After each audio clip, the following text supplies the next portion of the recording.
Avec un cadeau qu'on vous offre comme chaque matin sur Europe 1, Julie. Oui, c'est une tablette Samsung Galaxy Tab. À l'époque des frères Roulant et de Pierre Bellemare, on offrait des perceuses BHV. C'est vrai? Ben oui. Ah, c'est drôle. Ah, bah, ça a un évolué. peu changé. Hein, Jean-Paul. Jean-Paul Roulant qui nous a rejoint dans ce studio.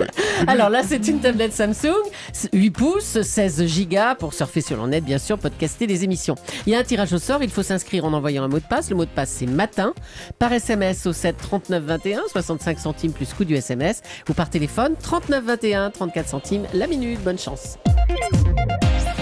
Europe 1. Jean-Marc Morandini. 40 ans d'émissions de télé, de radio, Jean-Paul Roulant a côtoyé les plus grands stars du showbiz, Lino Ventura, Simone Signoret, Yves Montand, Sacha Guitry, Léon Zitrone, Henri Salvador ou encore Pierre Mondy. Aujourd'hui, il publie un livre dans lequel il raconte ses souvenirs et ses secrets avec chacun d'entre eux. Ça s'appelle Petite histoire de mon showbiz aux éditions Hugo Doc et il est de retour ici à Europe 1. Jean-Paul Roulant, bonjour. Bonjour à tous. Merci d'être avec nous sur Europe 1. Je dis de retour parce que vous avez passé 30 années dans cette maison. Tout à fait.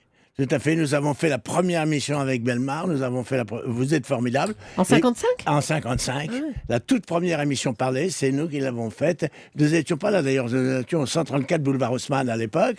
Et après ça, à partir de 68, nous avons fait pendant 19 ans, 20 ans, tous les jours, les émissions. Vous Voilà. étiez en quotidien, en fin d'après-midi, En fin de matinée, non, midi, c'est ça. midi. C'est ça. 11h30, c'est ça, 13h, fin de matinée. 13h. Vous faisiez les émissions. Qu'est-ce que ça vous fait de revenir aujourd'hui dans ces locaux, de revenir à Europe? Je ne reconnais plus rien. Ouais. Plus Déjà. personne, presque, à part Julie. Ah bah, il y a Ah oui. Julie, Bah c'est oui, ça, qui est là, toujours fidèle au poste. Mhm. Non, mais enfin, ça me fait toujours quelque chose de franchir le seuil ici.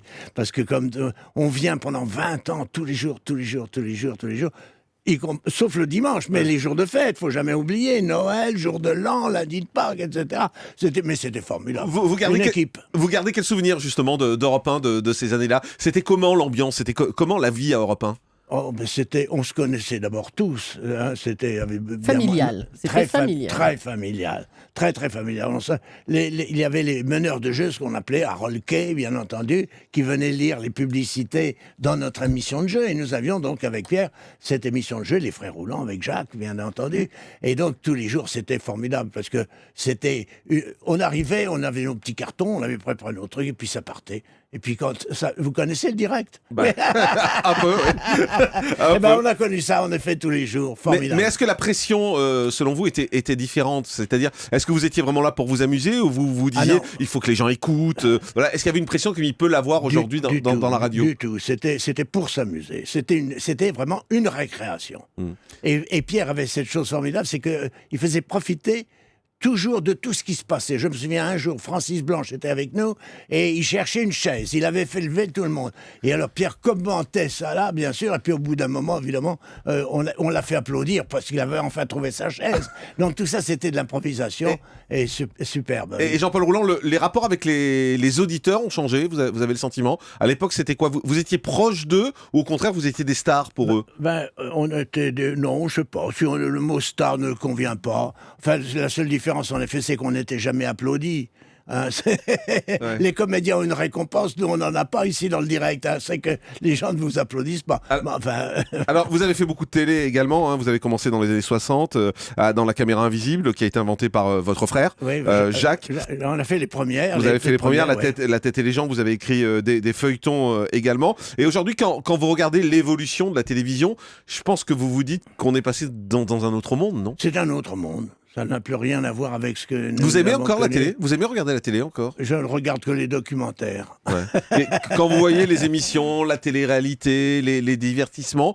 Je regarde peu. Je dois dire que je regarde peu. C'est pas que je sois blasé. Ouais. Je regarde peu. Puis je suis un peu fatigué maintenant. C'est que j'ai pris de l'âge entre-temps quand même. Hein. Mais vous vous dites quoi? En fait, il y a eu un peu un dévoiement de ce qu'était la télé ou au contraire, vous êtes plutôt de ceux qui disent, ben voilà, c'est dans l'air du temps, quoi, c'est normal. La télévision s'est arrêtée le jour où il y a eu du zapping.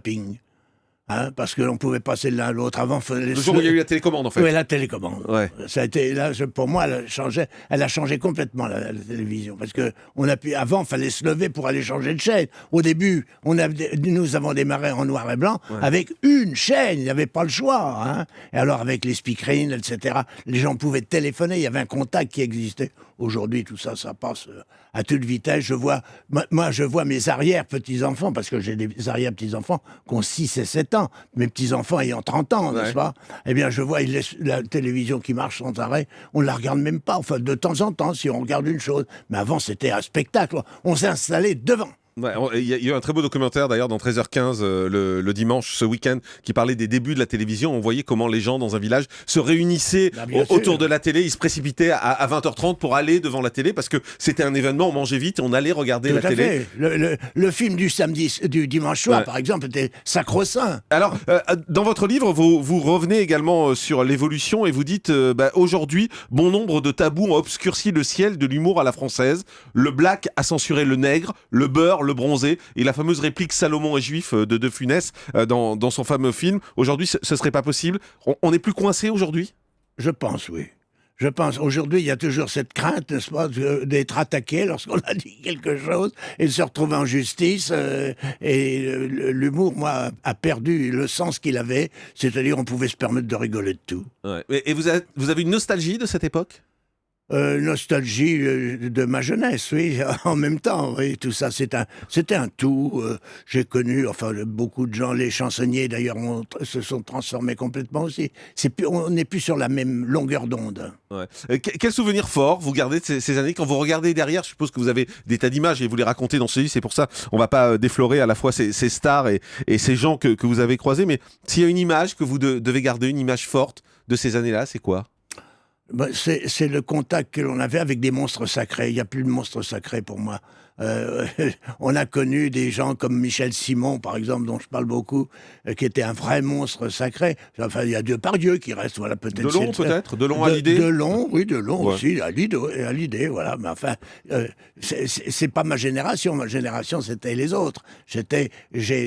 Quand j'étais au centre du spectacle pendant la guerre, je me souviens avoir vu M. Rému. Je le raconte dans mon livre, d'ailleurs, qui a joué le bourgeois gentilhomme. Je suis allé le voir. Alors, je le suivais dans la rue pour avoir un autographe. J'en ai jamais eu parce que chaque fois, c'était non. Aujourd'hui, les gens, en plus, vous n'avez pas changé. Alors, physiquement, c'est assez surprenant parce que quand on vous voit, enfin voilà, tout de suite, il y a plein d'images qui reviennent quand on connaît un peu l'histoire de la télévision. Les gens vous disent quoi aujourd'hui quand ils vous croisent?